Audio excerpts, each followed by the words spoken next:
Paltrocast. So, aside from doing press, good day for you so far? Yeah, it's been all right. Took the dogs for a walk, got on the elliptical. Yeah, not bad. Where are you dialing in from these days? Massachusetts. Okay, so you're still a Massachusetts guy. You never moved to Florida like a lot of your brethren or Vegas. It's just me and Joel now here in Massachusetts. Yeah, holding up the fort. Got it. Did you know that you were going to be a lifer for that area? Because weren't you born in Mexico, then spent some time in New York, or was just New York influences? The Mexico thing is a dumb Wikipedia thing that can't be erased for some reason. Every time it's erased, it gets put back. So someone's playing an awesome joke on me, and I don't care. But I am never been from Mexico.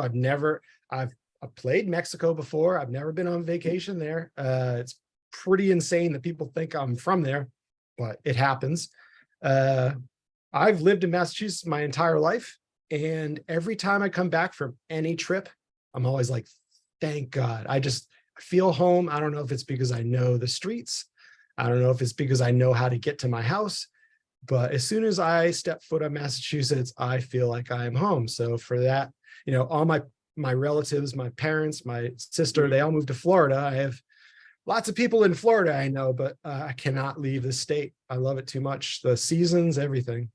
You can deal with a harsh winter. That's what I'm hearing.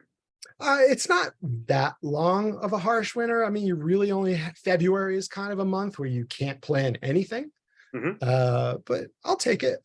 I love the leaves turning. I love October. It's just a totally different vibe. And even right now, it feels like summer, but it's still a little bit cooler than summer would be, and just proper. I love it.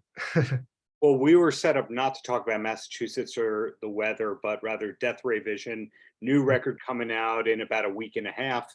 And it's the third full-length, fourth overall release, if I've done my research correctly. When did you actually finish No Mercy from Electric Eyes? So, yeah, we worked on it during the pandemic for quite a while. Things weren't really working out with our vocalist from the last record, Jeff. So we decided to move on. Sometimes that happens, no harsh feelings. It just didn't really work out, didn't pan out. Sometimes you don't notice that until after you finish a record. So we were looking for a new vocalist for a little bit of time. Pete had mentioned Keith Bennett, who played bass for Wrecking Crew. He's sang for Panzer Bastard and Casket Rats and a bunch of other amazing Boston bands. He said, "Hey, what if I gave Keith a call and see if he'd be interested?" And everyone in the band laughed. They're like, "There's no way this first generation legit Boston hardcore guy would ever want to be a part of our little thing that we're doing here." But little did we know, he loved the riffs, he loved the songs, he came right in. So we grabbed him right away and started practicing as much as possible. He agreed to do it and he fell in love with the project. So that's more than you can ask for. So we finished the record around October of last year and handed it in, mixing and everything, mastering the whole thing. So it's been a long wait until now to get it out. And we've just been super excited to just play it for people and get their opinions and see how people react to it. It's really hard to play shows when people kind of don't know your material. So we've been doing a few here and there, but we really just want to get the record out so we can jam on it and people can sing along, The roots of the band go back over 10 years. When you did the first EP, was it intended to be a one-off?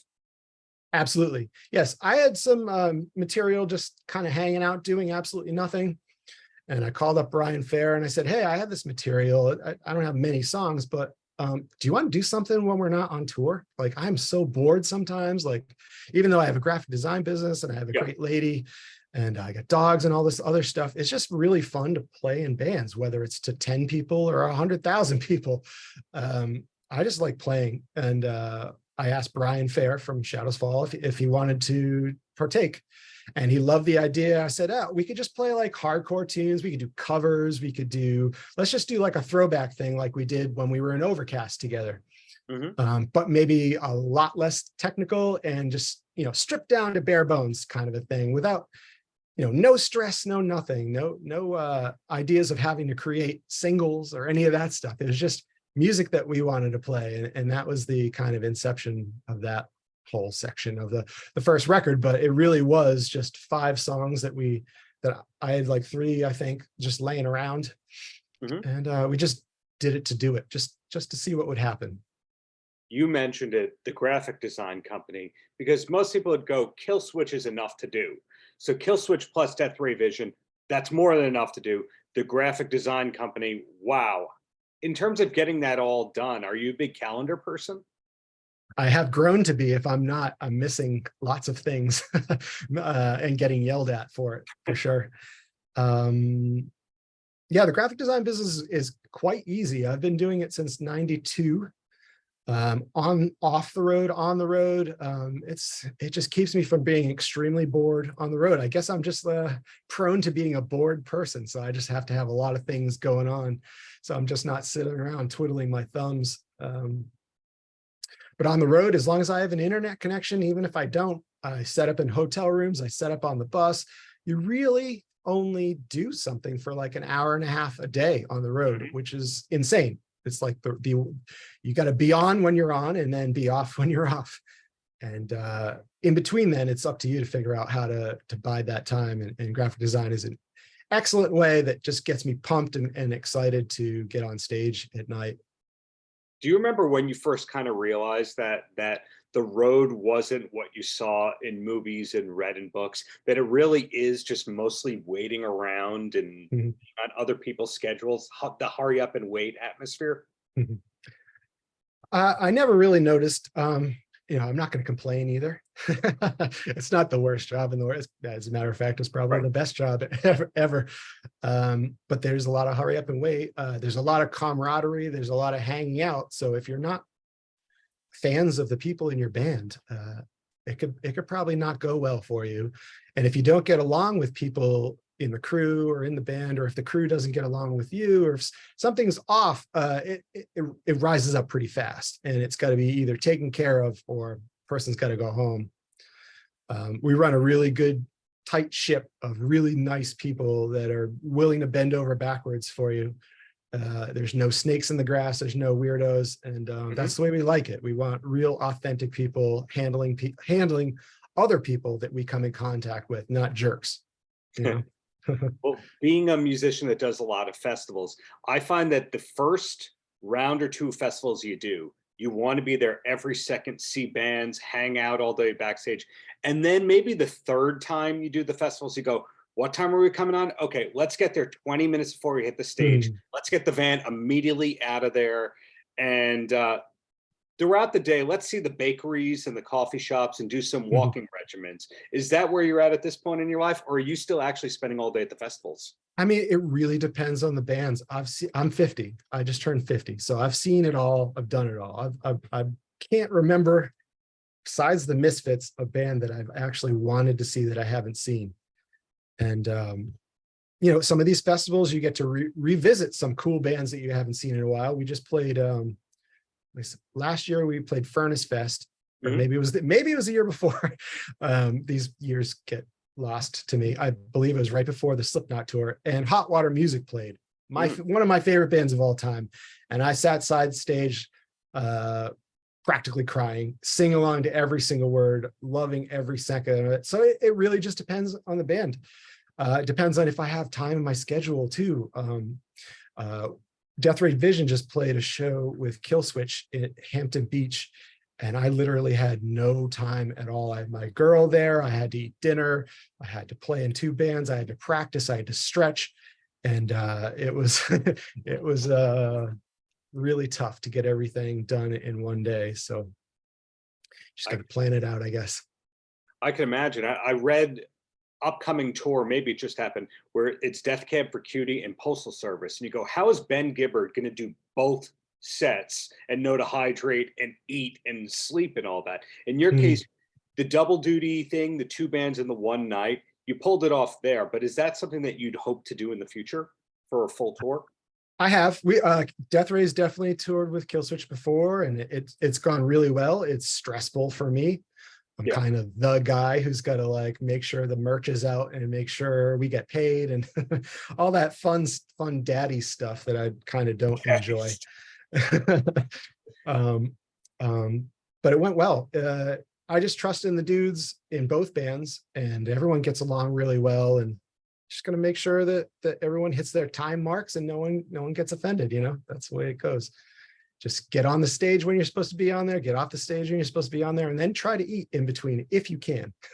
Like grown-ups. And Yeah. so Death Ray Vision, the new record, a week and a half is the street date and all that. What's coming up for the band otherwise? Are there touring plans? Yeah, so we're starting this weekend. We're doing a bunch of shows. We've done a bunch of shows already. We're touring with this band Tree, who's an old Boston hardcore staple. For this weekend, we're doing Northampton, New York City, Rhode Island, just trying to get out of state. The cool part about being in Massachusetts is you can play a different state every day for a week and not have to drive longer than like an hour and a half, because everything's just so connected and so close and so small. So it's easy to pull off stuff like that for sure. Yeah, we will definitely be touring more. We got a lot more planned. The record release show is June 30th. On the day the record is released, we're just really excited for everyone to hear it. Like I said before, it's just been a long wait game, and just so excited. We've just been so excited to get it out to the world. And the earlier mentioned graphic design company, I know that you've done art for Shadows Fall, All That Remains, Unearthed, some pretty big bands and festivals and all that. Is there any recent band artwork that we may have seen but didn't know that Mike D was behind it? One of my favorite things that I've done, you never really get to work with your favorite bands I don't, being a graphic designer, but I lobbied to do the artwork for Crowbar's record, Sever the Wicked Hand, pretty hard with Jamie Josta, who's their manager. And I've known Jamie for a long time, so it wasn't really a hard sell, but it was one of the things I just really wanted to do. I really wanted to get it on my resume, and it's my favorite band. I just loaded up my iPod with tons of Crowbar and just designed away. And maybe people know that I did that one. That was for E1 record label. Maybe they don't. But the funny thing that you mentioned that is during the festival that we are playing with Killswitch this summer in August, we're going back to Europe for the first time since the pandemic. So we're really excited to get back there. We're doing Dynamo for the first time. We're doing Vakken for the second time ever. And we're playing Bloodstock in the UK, which I can't remember. We might have done it once before, but they have a gallery building. And in that gallery building, I'm going to be doing an art gallery expo. It's my second one I've ever done. So it's going to have a bunch of covers from maybe bands that you didn't know that I did, maybe ones that you do know that I worked on. But I tried to assemble things in a different ways for the viewer to maybe see through my eyes a bit more. I took like 12-inch records, like the reissue of Alive or Just Breathing, and spread it out like you would open it up as a gatefold, front and back. So you kind of see the artwork as I put it together, rather than just something you unfold and just kind of look at one panel at a time. This shows you the entire encompassing design piece. And I thought that might be kind of cool for fans to see, check out. But yeah, that'll be at Bloodstock in August in the UK. So check that out. Very exciting. You're in rare company in that we're finding out more of our favorite musicians paint or painted. Very few of them do the galleries, like Paul Stanley from Kiss does his. I think so therefore Gene Simmons had to do one to try and one up Paul. And Rick Ocasek, he had one shortly before he passed. For you, do you think that's a thing that we may see eventually tour and or at more festivals? I'd love to if they ask me. Bloodstock happened to ask me, and I jumped to the chance. It's just really exciting to be able to flip through all my old stuff and just go crap. Okay, this could pass. Crap. And then you get like, you narrow it down to about 30 or 40, and then you start sifting through from there, as far as just getting a wide range, a wide swath of years that I've been involved with this, and things that actually still hold up to this day.